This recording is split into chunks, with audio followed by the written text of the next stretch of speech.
Ridiculous Crime is a production of iHeartRadio. And there she is, Miss Elizabeth Dutton. Here I go. Gonna save the day. How are you doing, Zaron? Doing pretty well. I consider my day saved. I save the day for pretty much everybody. You do for me. I mean, my day's already looking up and now it's saved. I can ruin your hallelujah. day too if it's not comfortable. This is true. Yeah. So, you make the call. I got a question for you over there. Saver and destroyer of worlds. Yes. Do you know what's ridiculous? I do know it's ridiculous. Share it with me. It has to do with ranch dressing. You a fan of ranch dressing? Yes. Breathe through it. Come on, you can do it. Here's how I'll put it. I never had ranch dressing until I went to college, and then Same. and then I had it, and then I was like, oh, okay. And really, the only thing I ever eat it with, well, actually, that's not true. I eat it with pizza because that's how I learned to eat it. Same. And then I started putting it on salads when it was the only dressing, and I didn't want to go with like blue cheese or something. And I was like, huh. Yeah. Because I grew up with my father, it was just oil and vinegar or Italian dressing. And then my mother had like Catalina and French dressing. So I never saw ranch. Yeah, we never had ranch. At Woodstock's Pizza in Davis, California. That's where I learned. That's where I learned. They give you ranch with the pizza. Yes. And I was like, what the H am I supposed to do Exactly. with this? What the H-E double hockey sticks is this? And you're not supposed to drizzle it. You're supposed to dip. Yeah, I learned all this stuff. And then stuff. I was like, this is kind of great if the pizza's like not subpar, not like sparkle-tacular. Yeah. Anyway, but yeah, I can't put it on a salad. I can't go there. It's too thick. Anyway, ranch dressing. That's one thing. Put a pin in that. Pin stuck. Have you ever been to Great Wolf Lodge? Do you know what that is? It sounds familiar. I don't think I have. It's my understanding that it is like an indoor water park. Oh, yeah. I've seen ads. It's just they let kids pee in the water. Sure. I think they encourage it. There are probably signs. They give rewards, little stickers. Yes. There's a rewards program. They have this list of where they are located all across the USA. Mm-hmm. My favorite is there's a location in San Francisco / Manteca, California. I love when they have those. So I'm going to tell you something right Bay now, Area y'all. / Tracy. Manteca's nowhere near San Francisco, but let's keep, don't stop believing. Anywho, so if you're separated by a mountain range, I don't think a valley. All right. Anyway, what was I saying? Great Wolf Lodge, ranch dressing, and you know what I'm going to go to now?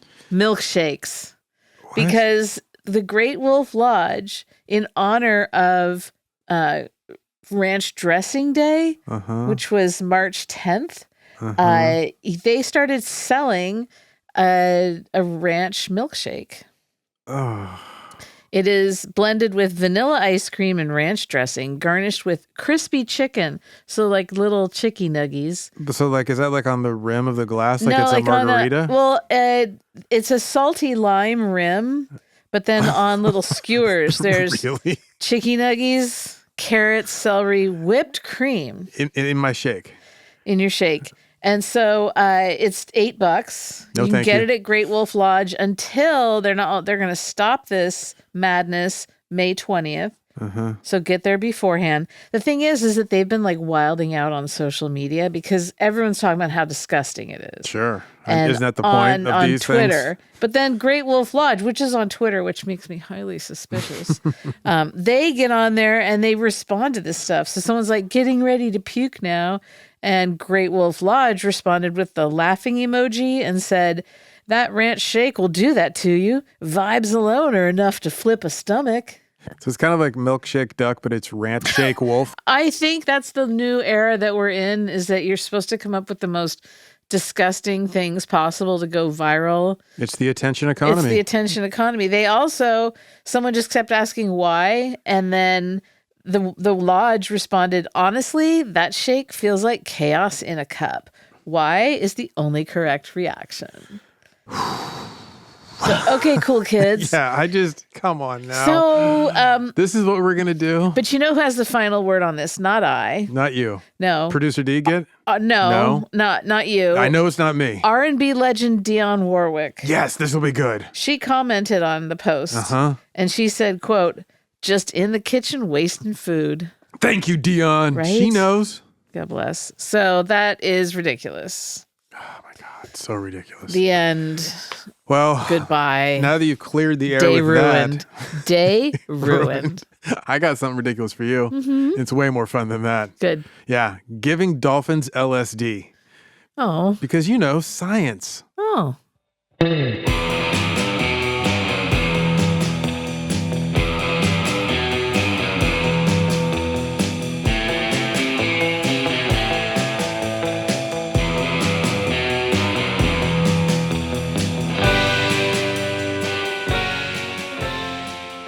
This is Ridiculous Crime, a podcast about absurd and outrageous capers, heists, and cons. It's always 99% murder-free and 100% ridiculous. Murder! Was the case Free. they gave you? Free. Elizabeth. Yeah, Zaron. I got a wild one for you. Ow. About dolphins and crime and psychedelics. If I could do that dolphin sound, I would do it, but I can't. Like, like Something like that.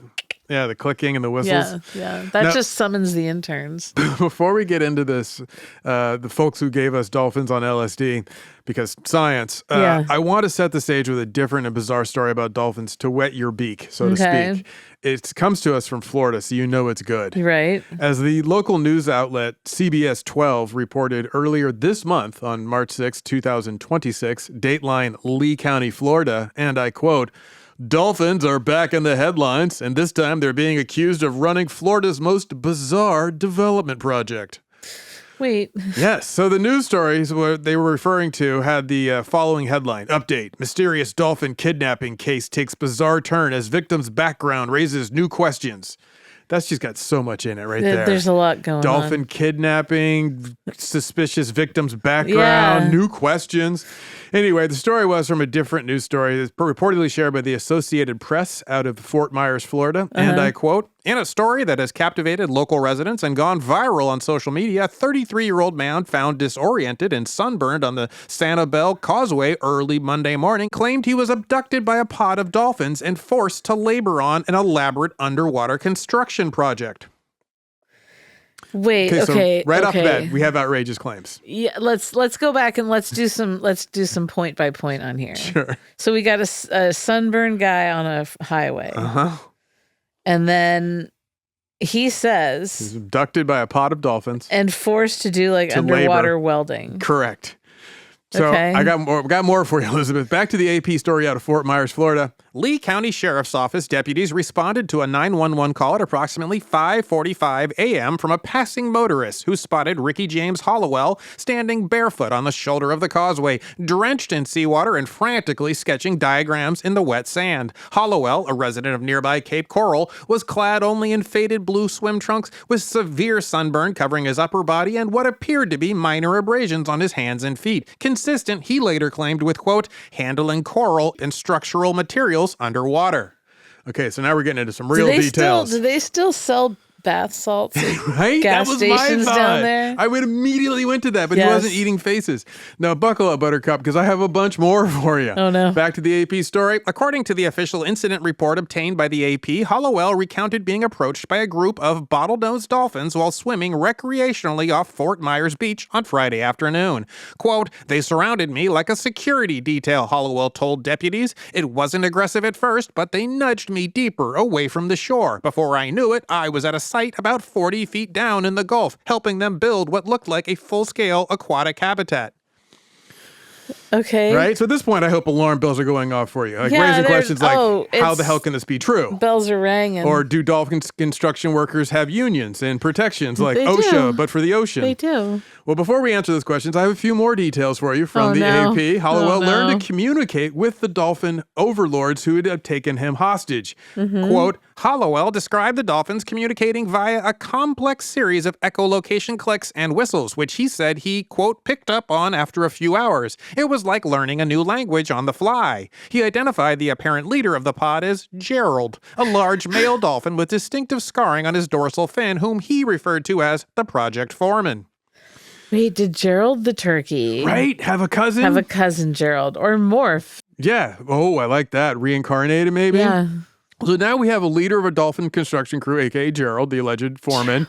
So He's such a taskmaster. Oh, hard boss. But you also may have other questions like how the hell did Hollowell survive underwater for days without needing access to air, food? Oh, I'm Zaron. I like to have logic and reason in my stories. Well, according to Hollowell, and I quote, when pressed by deputies on how he survived underwater for 3 days without oxygen equipment, Hollowell replied cryptically, quote, Gerald handled the breathing part, some kind of bubble system or pressure adaptation. I didn't ask too many questions. You don't question Gerald. He's got that authoritative vibe. He kissed Gerald, didn't he? Make them kiss. No, I don't know about you, but I really hope that you do question Gerald, and more generally question anyone with what some might call an authoritative vibe, right? Please just question authoritative vibes. Yes. It's usually a front, a lie. Meanwhile, the Lee County deputies, they did have some questions, even if they weren't about Gerald, leader of the Dolphins. The deputies were more focused on what Hollowell did once he reemerged on land. Notably, they were curious about the symbols he was drawing in the sand. Remember that part? Yeah. So back to the AP. What, a guy can't scribble in the sand on the side of the highway? Is he making diagrams? What is this? So according to the AP story out of Fort Myers, Florida, and I quote, deputies noted that Hollowell's sand sketches were remarkably detailed, spanning roughly 10 feet across and including scaled blueprints for what resembled a submerged community, multi-level condo structures made from natural coral and synthetic-like materials, a central town square with gathering pods, and even a recreation center featuring what Hollowell described as dolphin-friendly obstacle courses. Wait, and he was just scratching this into the dirt? Apparently wanted to get it down. I guess, they do have those fine sand beaches down there. They do, the white sand beaches. Because I can't understand how you're getting so much detail in this. You know what I mean? Totally. If, like me and apparently you're astounded to learn that dolphins are building multi-level condos from coral with rec centers and obstacle courses. Gerald is a developer. What kind of lovely farmland down there did he buy up? Yes, exactly. And destroy? The Florida condo communities continue. Now, the Lee County deputies, they had questions. For instance, Deputy Sean Oakley, a reputed 11-year veteran, told the AP, I've seen my share of oddities in Lee County, but this guy's diagrams had zoning regulations penciled in, setbacks, load-bearing specs, even environmental impact notes. It was detailed enough to make you wonder if he wasn't onto something. Wait, what? Right?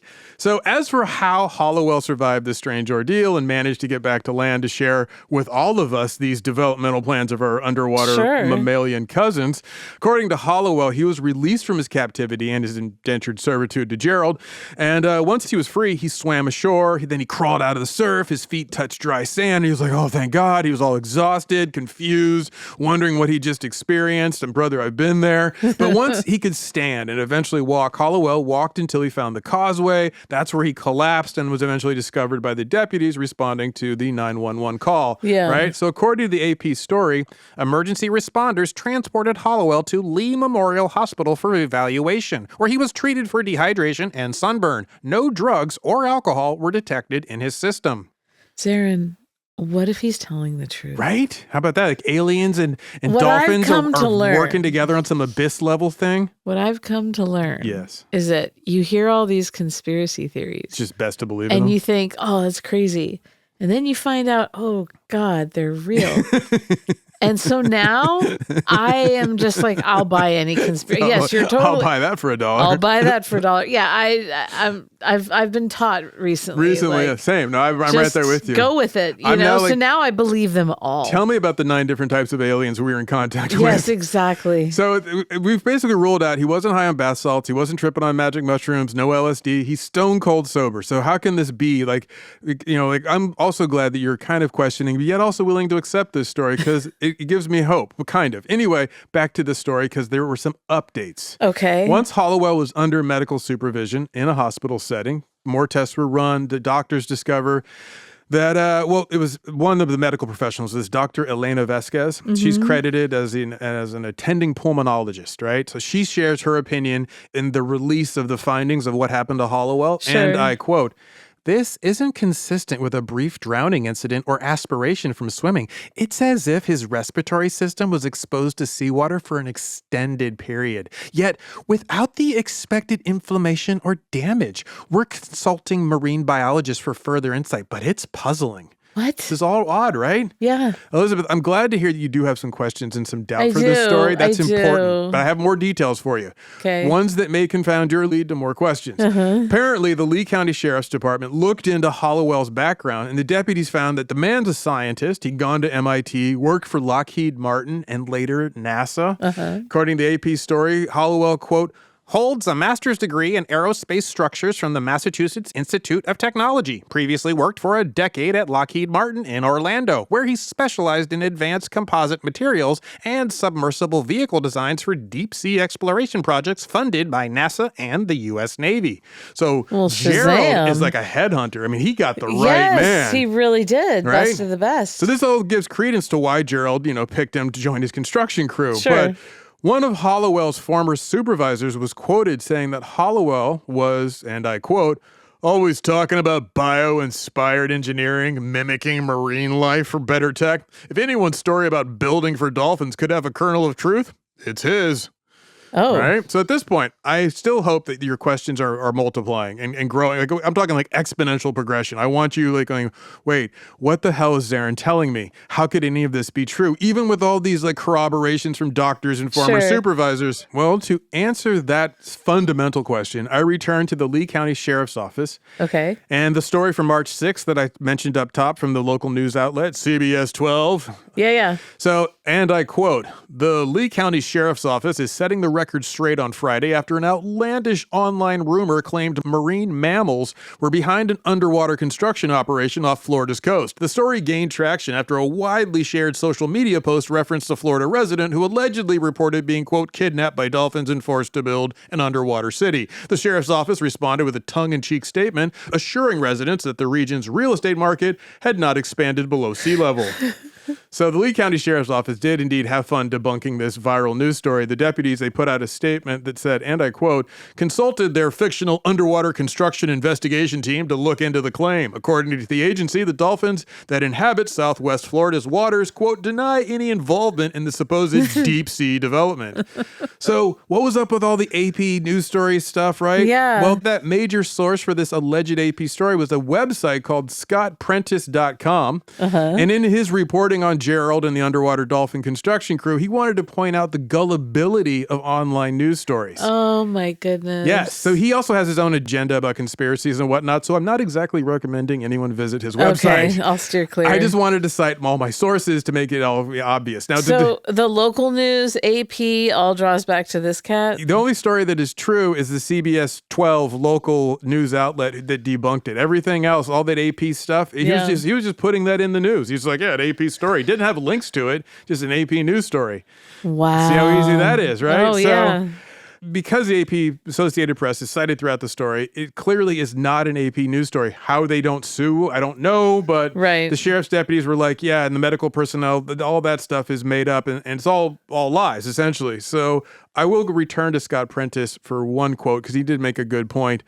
This isn't about dismissing humor or creativity. It's about discernment. When fake or satirical stories spread like wildfire and drown out verifiable warnings, we all lose. The dolphin kidnapping might be harmless absurdity, but the pattern is dangerous. Distraction wins clicks. Truth gets buried. Well, thank you, Scott Prentice, who is doing the very thing. Anyway, now that my public service is over and done with, next up, Elizabeth, I have another dolphin story for you, but one that will also have you asking questions, one that will also sound outlandish and possibly made up. But I promise you, this next dolphin story is 100% true, 100% factual. Verifiable. But before we get into that, let's take a little break. All right. Listen to some ads, and when we're back, we will get wicked with some LSD and our mammalian cousins. Oh, my goodness. Yeah, also we have unexpected celebrity appearances like Allen Ginsberg and Carl Sagan. Love it.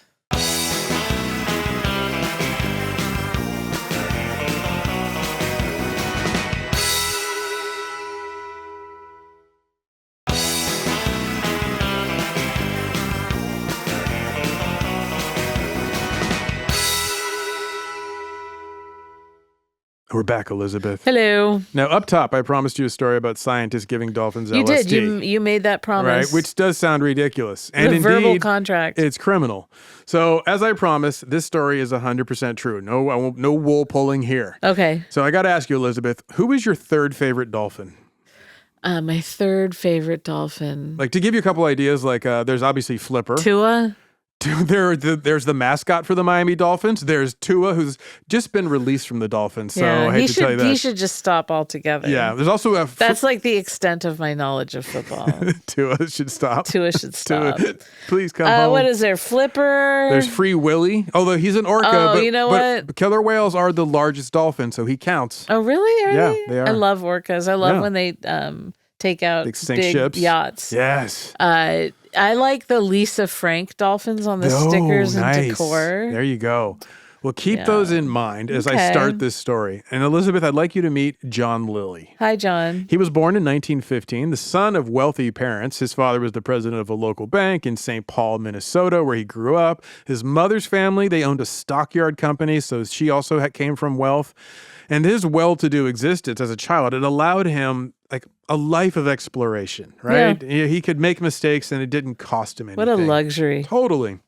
He was also the middle child in a family of 3 boys. So, that made him a little competitive, a little rough and tumble, and kind of the bad boy. He's the forgotten child. Now, early on, it was clear that John Lilly was a scientist. Like, he had this burning curiosity. For instance, when he was 13, he built his own chemistry lab in, like, the basement, I'm assuming. Yeah. And that's where he conducted all kinds of experiments. And his love of science was, like, such a motivating force in his life, even from an early age, that his fellow students at school, they called him Einstein Jr. Oh, look at that baby Einstein. Right? Now, around this same time, in 1928, at the age of 13, John Lilly asked a question that would beguile him for the rest of his life. The question was, how can the mind study itself? Well, pretty easily. I mean, that's kind of the whole deal. All we do. So at age 16, he penned an essay for school that he titled Reality. Right? How old was he? 16. He later said that particular school essay, quote, laid out the trip for the rest of my life. I mean, the teacher who read it just like hurt herself rolling her eyes, sprained something. Well, I bet. No, basically, this guy, he's like a psychonaut before we had a word for it, right? Totally. And he's also definitely full of himself, too. So in 1934, Lilly, he's now 19 years old.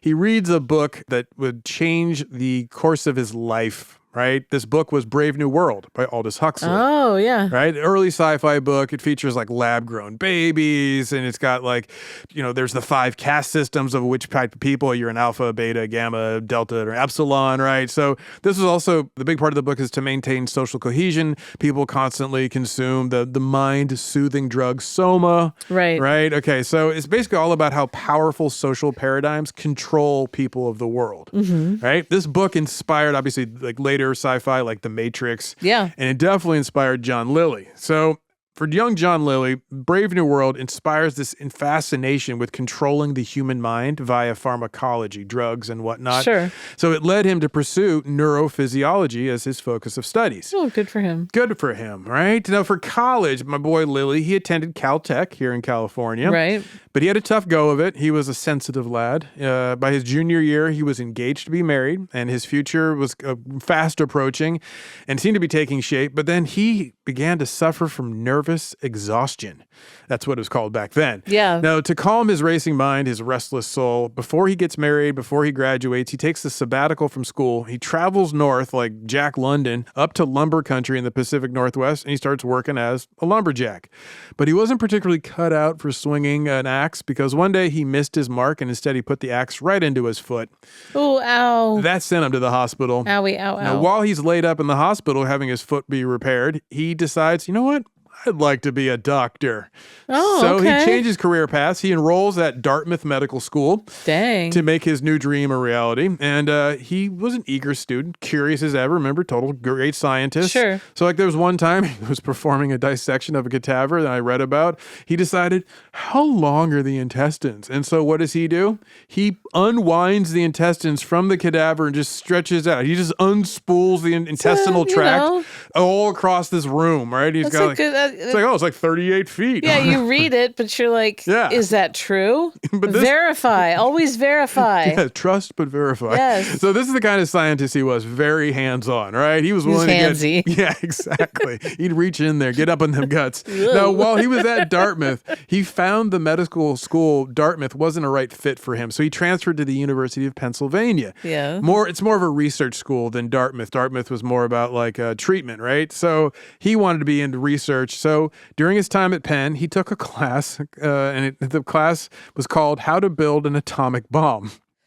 Oh. Now, at the time, this was like, right before World War, it's like, early World War II, right before World War II. So this is a brand new idea. He and his fellow students are so geeked about what they're learning. In medical school, though? No, or he just at took University it of Penn. It's just a science class. I was like, that's a messed up medical school. He and all the other students, they start compiling their notes, and they write a book with the title, How to Build an Atomic Bomb. Okay. Now, obviously, that would be of major interest to a lot of people who are not going to the American universities. Yeah. Naturally, this catches the attention of the director of the Manhattan Project. He's like, Ixnay, what are you doing? Enough, boys. So the leading physicists, they're all trying to make a real atomic bomb for the first time, and they have not done it yet. They know the theory, which is what these students learned. So he demands that the students not publish their book. And he's like, this is highly classified subject. And I know that it was a race against time because, Zaron, Totally. I saw Oppenheimer. There you go. You know the story. I know. I was there. So the director of the Manhattan Project, he can't stop the publication because Lilly and his student co-authors, they didn't include any classified materials. It's just all the theory. Yeah, exactly. My point is Lilly was a true iconoclast and a hands-on scientist, right? Yeah. He didn't care. He felt that science was bigger than the aims of any one nation, right? In fact, he believed science was bigger than the concerns of humanity. It was like a set of cosmic mysteries to be solved. It's bigger than hip hop. Right? You know what I'm saying? You know what I'm saying. So Zaron. after World War II is over, Lilly returns to his prior fascination with neurophysiology. In 1953, he joins the U.S. Public Health Service Commissioned Officers Corps, and he goes to work for the National Institute of Mental Health. Great fit for him. Yeah. This is where he comes up with his first big contribution to science. He invents the isolation tank, a.k.a. the sensory deprivation tank. He invented this? He invented the sensory deprivation tank. That sick puppy. For those who may not know, a sensory deprivation tank, it's a small chamber. It's filled with salt water that's about the same temperature as the human body. As Lilly said, you can't tell where the water ends and your body begins, right? So I like the way you said that. the tank is windowless, so it's totally dark inside. It's also soundproof, so no outside noise can interfere. Once you're inside the sensory deprivation tank, the subject, you float in the salty water. The darkness and the silence, they wash away your normal existence. Your interiority starts to emerge, and all of a sudden you're like, whoa, this is who I am. What am I, right? Yeah. Elizabeth, quick question. Would you ever want to float inside a sensory deprivation tank? No. In addition to being afraid of heights, I'm also terribly claustrophobic. Oh, so that would trigger claustrophobia? Yeah. Interesting. Yeah. Like I also suffer from claustrophobia, but like if I'm like in a fissure of rock where like, I'm sliding across a mountain, then I will have the experiences of it. But like I think I could do a sensory deprivation tank because it's black. You can't see that you are, you know what I mean? Yeah, but I guess for me it would be like I can do like a CAT scan or an MRI because I can visualize like the rest of the room and know that it's not going to trap me. Totally. Per se. But with that, it's like, well, they shut you in this tank. What if they can't get it open again? And this is your life forever. I would have never had that thought. Swimming in your own waste. I always have to take it back to that. Of course you do. And then running out of air and screaming and no one hearing you. Yeah, no, I definitely want there to be like an easy way to push open the sensory deprivation tank. You could not like turn knobs from the outside that I can't reach. Yeah, that's a no deal. They just like they lock you in there. Yeah, I don't know. Maybe they don't, but I think I want like Velcro latches. Something I can easily just stand up and push open. It's got to be sealed to be soundproof. Hey, get some rubber. I don't care. We're not doing class. So you would do it? You'd be all about it? As long as I could push it open. Now, see, when they have those things like the quietest room in the world or whatever, and people you can hear crazy, your heartbeat and all that. I think I could do it. I think you could too. I think I could do that one pretty much standing on my head like I'm Pauly Walnuts. I feel like I'm maybe just a little bit away from being able to hibernate like a bear. I think so. You definitely have bear energy. I do. So John Lilly, as I said, first person to play around with the idea of what happens when your mind and body are so quieted, denied any stimulus, that you float free of your day-to-day life. He finds that this lucid state emerges from inside of you, and it just takes over your full consciousness. And some of his research subjects, like the secondary people he had tried, he's like, hey, you got to try my tank. They had out-of-body experiences. Others had lucid dreams. So at this point, Lilly, he loves being inside his sensory deprivation tank, right? He's just like, oh, floating there, like, this is my new home, right? Sure. He would try to spend more and more time there, like it was like a second womb. And he's like, can I get in my tank, right? He told one friend, wouldn't it be great to float like this 24 hours a day? So, Well, I mean, you could. oh yeah, I mean, you definitely could. I wouldn't recommend it. You're going to be, Pruning. pruned all up. Yeah. Well, his friend, hearing that, right, replied, you should look at dolphins. So this was a poignant comment. It would change the whole trajectory of Lilly's life, just like that axe and the trip to the hospital did. Right. Except for this time, he's like, where can I be around dolphins? And his friend's like, oh, they're available. Go down to the marine studios in Florida. And so that's what he did. Well, the universe lays these things at your feet. Totally. You gotta pay take attention. it. Yeah. Serendipity and all that. Exactly. So remember, Lilly, trained medical doctor, right? He knows about physiology. So when he goes down to the marine studios in Florida to study dolphins, he's overcome by the size and the complexity of the brains of dolphins. He's comparing to the human brain, which is like one of the most complex, if not the most complex. He's Right. like, dolphins, man, this is wild, right? Yeah. So this becomes his next major fascination. At the U.S. Virgin Islands, he founds this new lab to study dolphins, and particularly dolphin communication. Now, his lab was rather unique. It was built on the coast, and in order for humans and dolphins to be together, he created the dolphin house by flooding a section of the building, right? They like waterproof the floors of the lab, then they flood the rooms inside the lab, which kind of has like a connection to the sea, right? So they can come in and out, and this gives the scientists a way to like live with and study the dolphins for months at a time. Sure. So Lilly, he works from the inside out, classic doctor. To understand a dolphin's brain, he focused on their language skills. He's like, what are they thinking? I'll listen to them, but I'll listen for that way it'll tell me how their brain works. Yeah. He quickly discovers dolphins speak in coherent clicks and whistles. It very much is a language. So he starts to record it. He starts to analyze it. What was wild is if you listen to dolphin speech underwater, right? Not in the air, but underwater, the frequency of dolphin speech underwater matches the frequency of human speech in the air.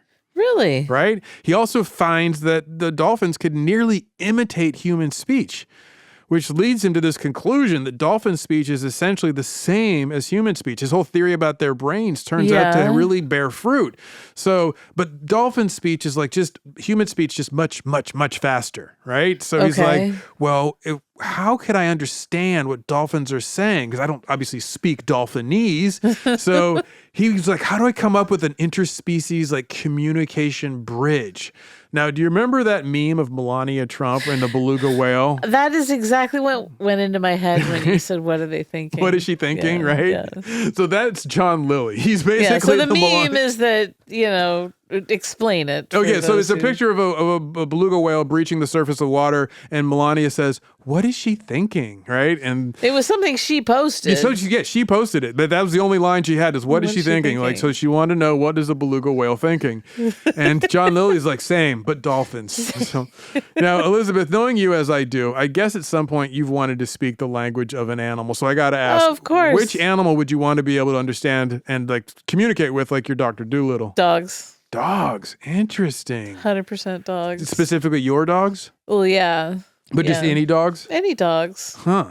So I think cats would be funny because they're just such jerks. Oh, they're total jerks. Right? It'd just be like I don't need to hear them insult me. I don't even worry about that part. I don't want to hear that part. I want to hear what the dogs have to say. I want to hear them insult other people. Well, and I want to know, like, when my dog is yelling at people across the street, what are they saying? What are you saying? Mm-hmm. I mean, I have my notions. What if it was just like, hey? I think that's what it is. Well, I love that thing in Up with Doug. Oh, yeah, totally. And the collar. Mm-hmm. My nephew and I used to watch those Doug shorts on the, Disney Pixar thing. Oh my God, I love those. And I really want one for the dogs. That's a good use of AI, by the way, which they did start. Like years ago, you would see when AI was becoming a new thing, people talk about, we're going to be able to understand specifically dolphins and dogs. Right. I haven't seen an update on that in years. No.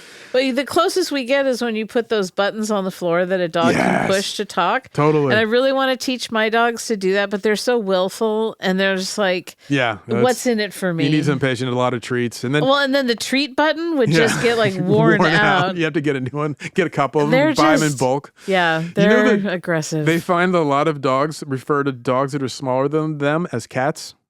When the people who use those buttons, they're like, really? What's up with cat? Right? Every dog that's smaller than them is cat. Anyway, so when John Lilly sets out to understand and translate dolphin speech, he's certain it is more sophisticated than human speech. So he would need a powerful tool to decode it. Enter NASA. Okay. In 1963, NASA pays for Lilly to set up a new laboratory dedicated to researching dolphins. The reason NASA was interested in this is famous scientists like Carl Sagan believed that Lilly's work to decipher dolphin speech could one day help us communicate with aliens. Yeah, exactly. This is back when NASA had funding for 1963. Cool I mean, they are super funded, right? I mean, this is like JFK is like, here's a blank check. Just write whatever you want. So when NASA hears that Carl Sagan's down, they're like, how much money do you need? And they cut him like the super large lottery winning check. At this point, John Lilly's working in his new NASA funded laboratory in the Caribbean, trying to like talk with and to dolphins in their language. And this is the same time when he starts taking acid. Well, why not? Yeah. It was the 60s, baby. Totally. And I doubt he told NASA that he was gobbling down LSD in the hopes that he would have a breakthrough and unlock dolphin speech. But I don't think NASA was down with LSD, but that's what they were paying for, is a LSD dolphin study. Look, as long as you get the results, I don't care how you get there. Well, no, this is when things go sideways. Oh, well. Lilly had been taking LSD for a while, dating back to his earlier experiments with sensory deprivation tank. So at the time, it wasn't illegal for him to do this, right? Okay. It hadn't been rescheduled yet as a drug, but being a good scientist, he recorded his experiences taking acid in his sensory deprivation tank. And as he wrote in his notes, I left my body and went into infinite distances, dimensions that are inhuman. I traveled through my brain, watching the neurons and their activities. Oh, yeah, homeboy's fried. Right? How crazy be doing taking acid? Have you ever taken acid? No. Okay, well, it would be wild. I'll just trust me on that. I can only imagine. Acid in a sensory deprivation tank sounds I bonkers. think if I didn't have a panic attack because of claustrophobia, if I were in it, I would 100% lose my mind in a sensory deprivation tank.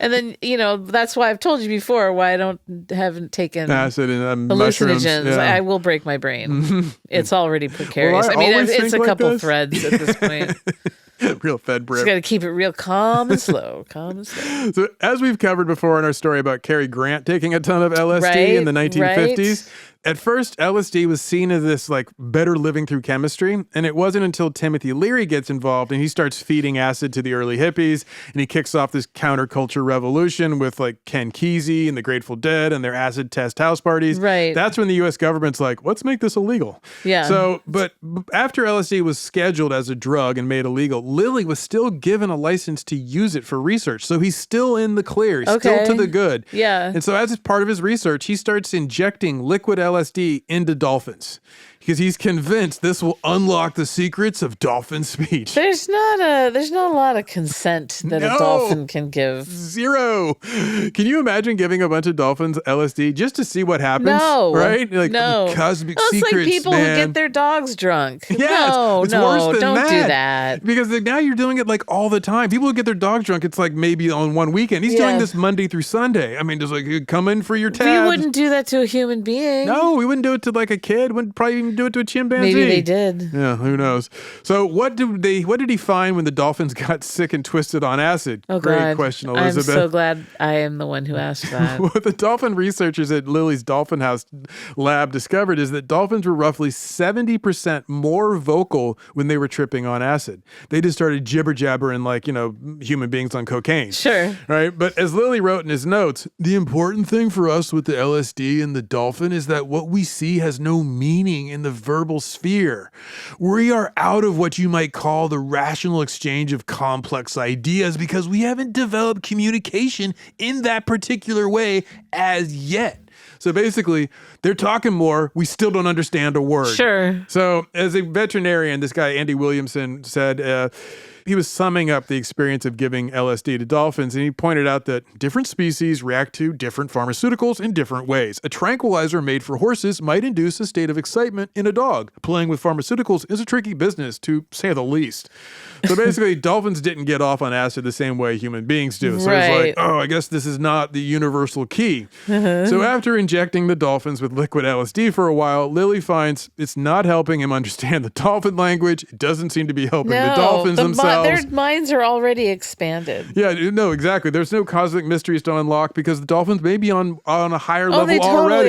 They totally are. But that's not to say no lessons were learned, because meanwhile, one of his friends said he watched Lily transform from a scientist with a white coat to a full-blown hippie. Oh. Right? So by the mid-'60s, as the acid counterculture starts taking hold of the public's imagination, they see how scientists, the scientists' views of LSD change because of society, right? Sure. So the director of his lab, he's had enough, right? He decides this is a waste of my one wild, precious life. He doesn't want to be associated with any hippy-dippy science. And so he leaves the project. And by 1968, the lab loses its NASA funding. The Dolphin House lab is closed.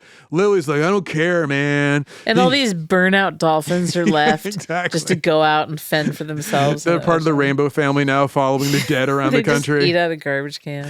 So Lily keeps after his dream, though, of unlocking dolphin speech. He moves on from acid and he starts finding private funding. He expands his toolkit with new money. And so instead of injecting dolphins with LSD, he moves on to telepathy, man. Oh, that's the logical next step. In 1977, Lily wrote that, I have explored and voluntarily entered into domains forbidden by a large fraction of those in our culture who are not curious and are not explorative and are not mentally equipped to enter these domains.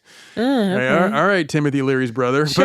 But at this point, Lily is considered a cautionary tale of this fringe radical scientist, most famous for dosing dolphins with LSD. Yeah. And like going, oh, how's your psychedelic Tower of Babel going, Lily? Right? So he spends the 70s in his sensory deprivation tank just getting high on ketamine. Oh, no. And chasing new mysteries of human consciousness, right? Sure. So thanks to his ketamine-induced heightened state, Lily claims that he made contact with aliens. Oh, I'm sure. And in one of his visions, aliens revealed to him that humanity would one day create our own doom, which he described as solid-state systems, which would later evolve and take on the form of an autonomous biological state. So basically, this thing that we would create would try to eradicate humanity. So AI. No, it's more like he gets high on ketamine, and he's like, one day we're going to need to worry about the plot of the Terminator movies. Oh, I do worry about that, Right? Zaron. But I don't want you to worry, Elizabeth, because Lily also said there is a group of benevolent aliens, which he called the Earth Coincidence Control Office,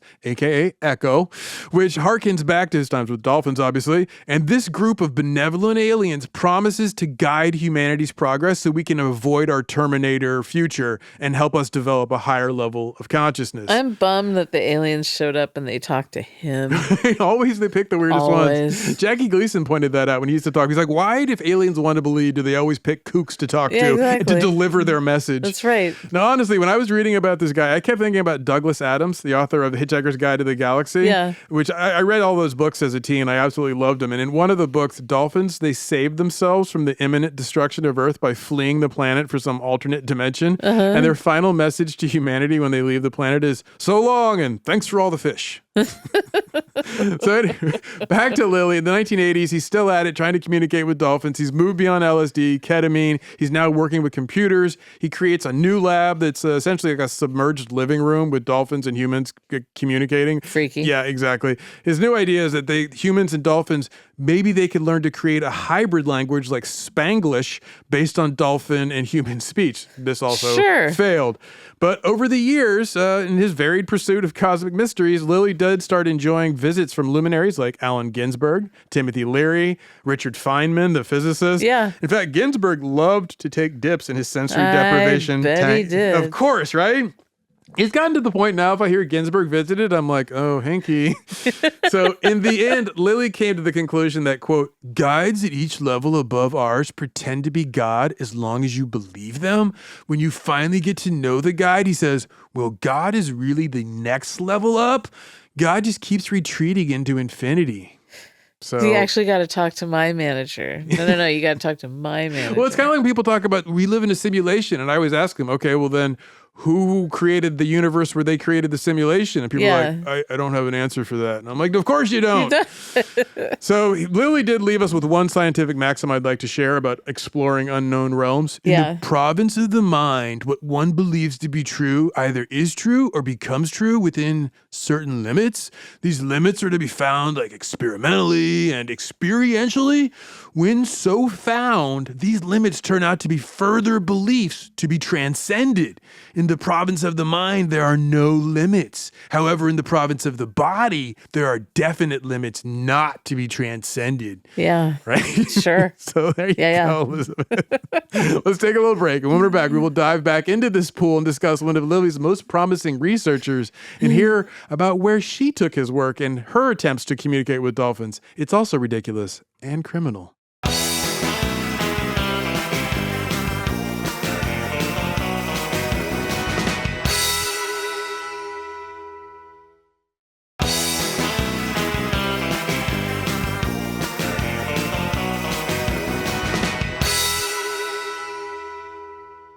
And we're back, Elizabeth. Yes, we are. You ready to dip back in the pool and get down with some dolphins? So ready.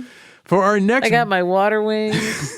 They look nice, by the way. Thank you. For our next bout of magical thinking with science, I'd like to introduce you to Margaret Lovett. Hello. She worked at Lily's Dolphin Lab on the U.S. Virgin Islands, and she was this volunteer naturalist. She loved it. She was a nature boy. Margaret loved it.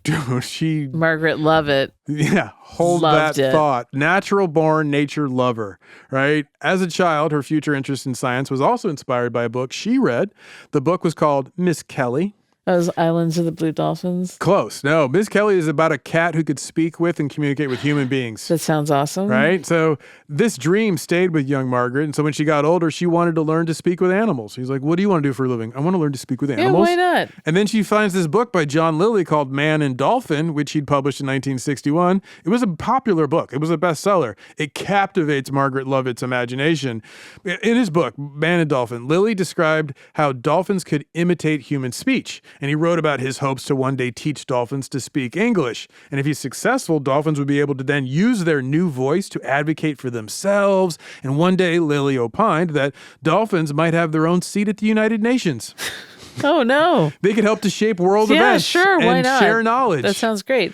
Did she come from money too? No, not so much. She's the. I Because can't that's say bold to be like, what do you want to do for a living? I want to learn how to talk to animals. Yeah. People are like, well, that's great, but I think she's how more are you like going to pay your rent? she's like bouncing around and like willing, like, hey, can I stay here for free and I'll donate my time, like that kind of work. That kind of okay. So when she sees the book, Margaret Lovett, she gravitates to Dr. Lilly and his work with dolphins. She travels down to his lab. As I said, she volunteers.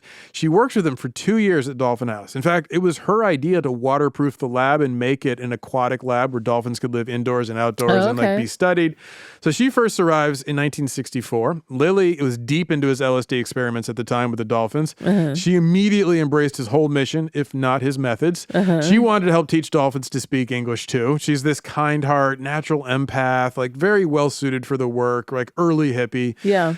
Elizabeth, I forgot to mention where John Lilly got the idea to give LSD to dolphins. Turns out it was suggested to him by the producer of the Flipper movies. Oh, I thought you were going to say the Nazis. No, not in this case.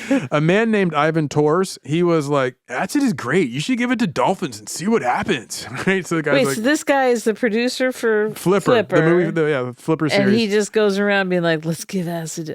Does he have a dolphin issue? He also did Sea Hunt with Lloyd Bridges, which is like, he plays a frogman, and like, he was all about that underwater life. I'd like to unpack that with him someday. Yeah, I wish we could find Ivan Tors. He's probably R.I.P., but Probably. that's cool. I tell you for certain. You know what? I'll telekinesis my way into a conversation. Now, Margaret Lovett's take on things, use your telepathy. She was not so charitable as to be like, let's give LSD to dolphins. She was concerned about animal welfare. Remember, I told you she's an empath. So she was against giving LSD just to see if they would learn English by taking psychedelic journeys. I'm with her. She cut a deal with Lilly. He had 3 dolphins he was working with, right? But he'd only given LSD and speech lessons to 2 of them. So she asked that the youngest one, the third dolphin, who was named Peter, she's like, let Peter be my research subject that I work with, and I'll try to teach him to speak English. No LSD. And Lily's like, okay, you got a deal. Yeah, that right? does make sense. So yeah. no acid for Peter. He's like the control dolphin. But he would, he would keep giving it to the other two dolphins. Now, meanwhile, working with Peter all the time caused Lovett to cross some ethical boundaries of her own. As she put it, that relationship of having to be together sort of turned into really enjoying being together and wanting to be together and missing him when I wasn't there. Like she just becomes obsessed, right? I'm making a face. I know you are. Now, as she later recalled, leaving Dolphin House was really difficult for her, like each day when she would go to leave work. As she put it, every night we would all get in our cars and pull the garage door down and drive away. And I thought, well, there's this big brain floating around all night. It amazed me that everybody just kept leaving, and I just thought that was wrong. So Ma'am. she petitions Lily to let her stay there round the clock, 7 days a week, 24 hours a day, just hanging out with the dolphins. And that way she can focus more intently on teaching Peter how to speak English. That's not healthy. Peter, tell her this isn't healthy. She made the argument that it's like how a mother teaches a child to learn to speak. Okay. As she reasoned, maybe it was because I was living so close to the lab. It just seemed so simple. Like, why let the water get in the way? So I said to John Lilly, I want to plaster everything and fill this place with water, and I want to live here. So that's how they came up with we should turn the inside into the outside.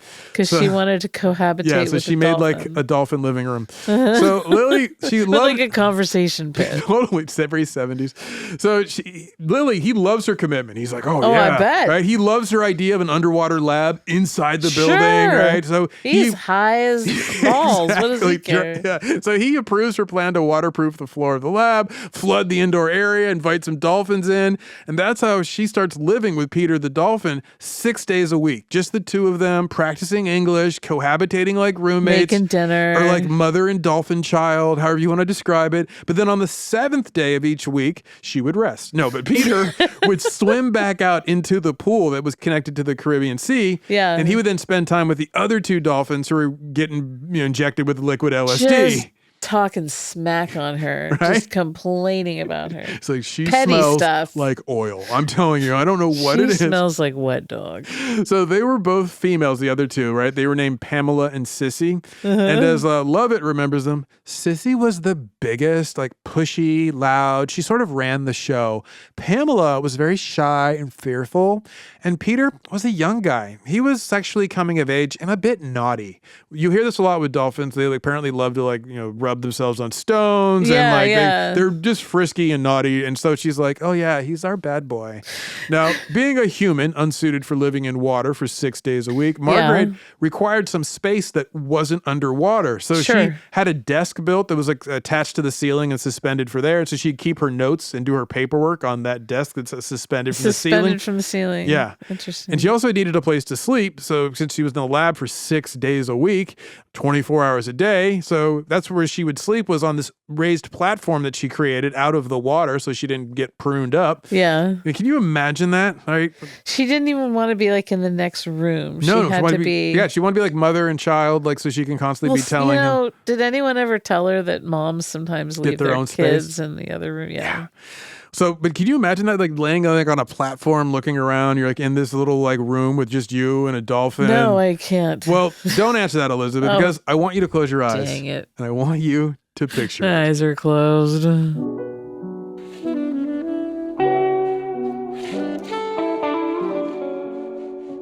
It's a calm night at the Dolphin House. The set of pumps that aerate the water hum as they work. The echo of the water lightly splashing against the walls is a soft comfort. And you, Elizabeth, are a water skimmer insect. With your long, lean legs, you balance gingerly, held up by the surface tension of the water. At the moment, all is still in the lab. The only other intelligent creatures in the dolphinarium are Peter, the dolphin, and Margaret, the human scientist.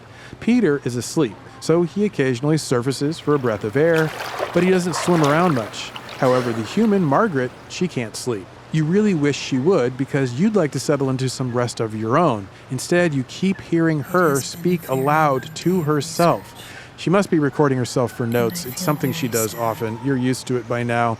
As she prattles on, you remind yourself that you should find a better place to sleep. But the protection from predators is hard to beat.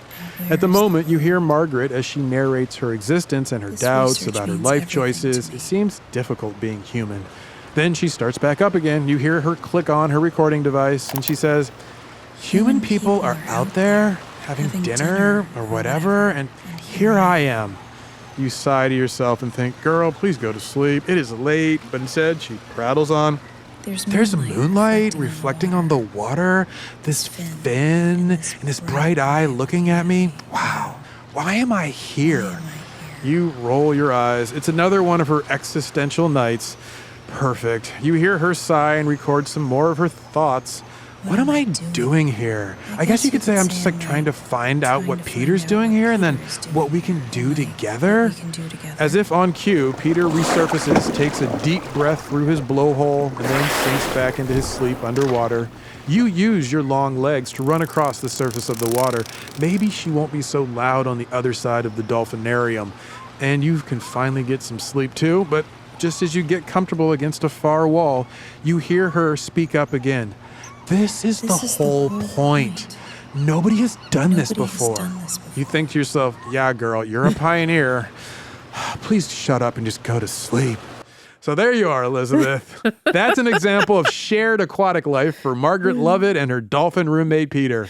Oh, it sounds fabulous. Sign me up. The larger question remains, was she successful? Did she ever get the dolphin to speak English? No. Well, over time, she tried to teach Peter to greet her each day and to say her name, like through his whistles and clicks. And there's audio recordings of her trying to get him to say, hello, Margaret, or whatever, right? God. As she tells it, M was very difficult. My name, hello, Margaret.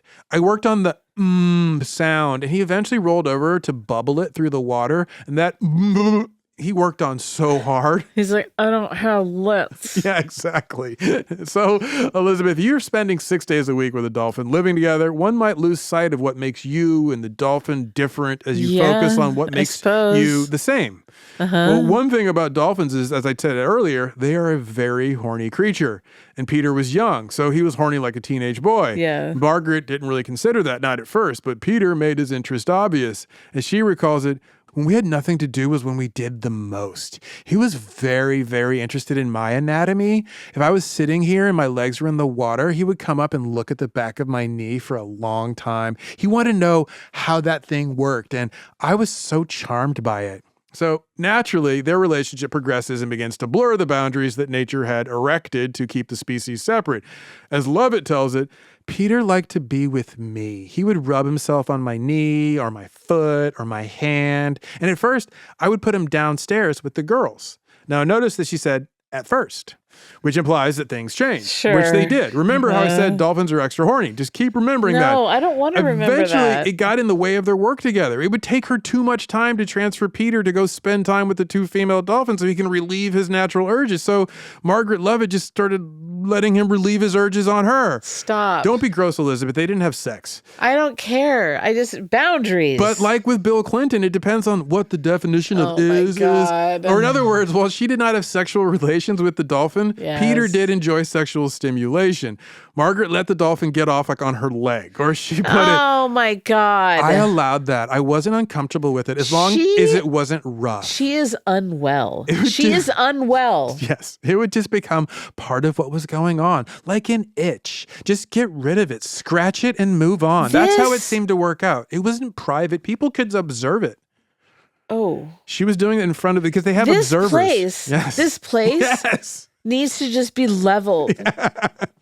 Flood the whole joint. They have real consent issues. You've got the leader of it is just out of his mind on drugs, floating in a sensory deprivation tank. Trying to unlock cosmic mysteries. She's romancing the dolphins. And oh my God, these people. Well, also, you got to remember, there's also people who like to watch it. I don't like to watch, but there's scientists who are like documenting all of this, right? So this is why we have to fight for funding for science now. Because of this. They make everybody look like a ding dong. 100% agree. Now, to be crystal clear, Lovett articulated what exactly happened in the waters of the dolphinarium. Peter was right there. Oh, I'm good. I don't need to hear from her. He knew that I was right there. It wasn't sexual on my part, sensuous perhaps. It seemed to me that it made the bond closer, not because of the sexual activity, but because of the lack of having to keep breaking. No. And that's really all it was. I was there to get to know Peter, and that was part of Peter. Yes. She is unwell. So unfortunately, the rest of the world finds out what's going on. No, that's fortunate. At the Dolphin House, when the magazine Hustler publishes a story about Margaret and Peter, and this catches Lovett totally by surprise. She doesn't know. They don't come down and interview her. They just apparently see some stories coming out. One of the other scientists was like, get a load of this. And tried to write like a Penthouse Forum letter. They wouldn't take it. He goes to Hustler. Bob Guccione is like, let's do this. I think Larry Flint's Hustler. Who's Bob Guccione? I think he's Penthouse. He's Penthouse. Yeah, I think, one of those so Larry Flint's peddlers. like, let's do it. Let's do it. So as she tells it, I never even heard of Hustler. I think there was 2 magazine stores on the island at the time, and I went to one and I looked and I found this story with my name and Peter and a drawing. So when she sees the story in Hustler about her and Peter, she buys up all the copies of the magazine that are for sale, right? But she had to go show Peter. She can't afford to buy all the issues ever published, so the story gets out there. And as Lovett puts it, to this day, the Hustler story still exists online. Now, you can still find the story, And she told The Guardian in an interview, it's a bit uncomfortable. The worst experiment in the world, I've read somewhere, was me and Peter. That's fine. I don't mind. But that was not the point of it, not the result of it. So I just ignore it. Ma'am. If you're doing something and you feel like, if everyone else in the world finds out about this, this is bad business. Then stop. Doing it. Right? Now, if you're wondering what happened to Peter the Dolphin after Lily lost his funding for the Dolphin House lab because, remember, his director left. Thank God. Lovett said, I couldn't keep Peter. If he'd been a cat or a dog, then maybe, but not a dolphin. No kidding. Thank God. They sent him to a private lab in Miami where Lily opened up his private lab. They didn't just let him go? No, he can't at this point. He's way too captive. Yeah. So thanks to research like this, in 1979, the United States passed new legislation to protect dolphins from humans like John Lilly and Margaret Lovett specifically. It's the Animal Welfare Act. It outlines laws that govern the care for captive dolphins and other cetaceans used for research. There are also state laws. For instance, I found in Texas, it's illegal to speak to a dolphin. Really? You can't even, they don't talk to that dolphin. They all read Hustler and they were like, oh, this is a gateway. Like, you gotta like if you're in Texas and you're on a boat or on a dock and you see a dolphin and you speak to them, you just broke the law. Wow. As the Houston Chronicle put it, in Texas, where dolphins are regularly spotted near shorelines, piers, and tour boats, especially around Galveston and Surfside Beach, it's against the law to try to interact with them in any way. That includes feeding, swimming alongside, touching, or even attempting to get their attention. So, under federal law, according to the statutes of the Marine Mammal Protection Act, if you violate that law and harass a dolphin, you can get jail time and be fined up to $100,000. That's good. There you go. So this is all thanks to, as you pointed out, a few well-meaning scientists. And it's now illegal for you to speak with a wild dolphin. Leave them alone. And it's definitely illegal to give a dolphin LSD, yes, even if it's a lab setting. Let wild be wild. So there you go. What's your ridiculous takeaway here, Elizabeth? Let wild be wild. Stop with this. I mean, I understand that there are things that we need to investigate. Sure. There's research that has to be done. But, when you get someone who is unwell, both of those, bozos, they bring their own issues to it. That's not real research. It's tainted. It's, Just like religion, by the way, Elizabeth, go ahead. Just like with religion, scientists can also suffer from righteousness. Oh, yeah. They pursue something with the zealotry of a religious, pursuit. And they go like, I want to unlock I can teach dolphins to speak English. And all of a sudden you're giving them LSD. You're like, okay, maybe I've crossed the line. Well, and everyone has an agenda. Yes. But, a lot of times you can separate that out or acknowledge it. But when you're agenda is your own mental instability, Yeah, there's that. that makes it Also, a little bit harder. if someone else is giving you money and you have to use it up and you got to show results, you're a little more likely to do insane things. The grant window is closing. Totally. And you gotta, What is it? Publish or perish? Or like, so all of a sudden you're like, how do I get liquid LSD into the Virgin Islands? All right, man. Elizabeth, you in the mood for a talk back? Always. Producer D, can you hit us with one? Oh my God, did he just say that? OMG.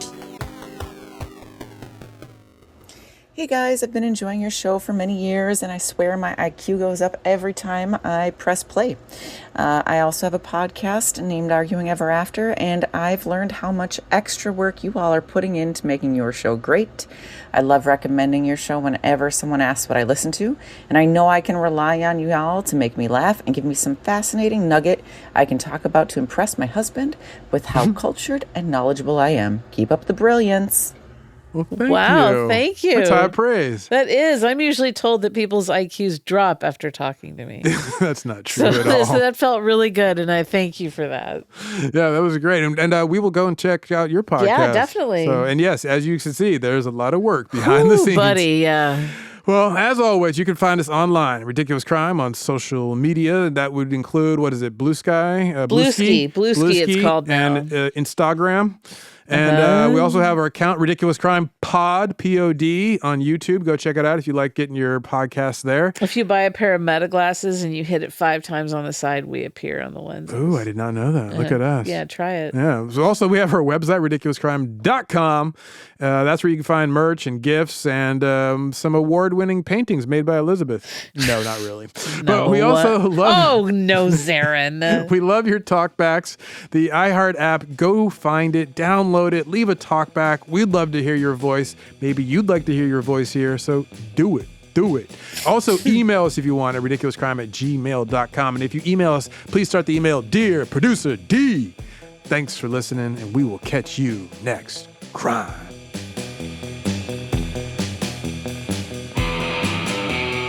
Ridiculous Crime is hosted by Elizabeth Dutton and Zaron Burnett.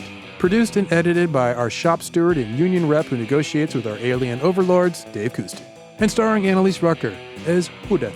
Research is by the best minds Allen Ginsberg ever saw who were not destroyed by madness, Marissa Brown and Jabari Davis. Our theme song is by the first band to write dolphin music for your next underwater dance party, Thomas Lee and Travis Dutton. Host wardrobe provided by Bobby 500. Guest hair and makeup by Sparkleshot and Mr. Andre. Executive producers are the co-presidents of the Free Willy Fan Club, Ben Bolin and Noel Brown.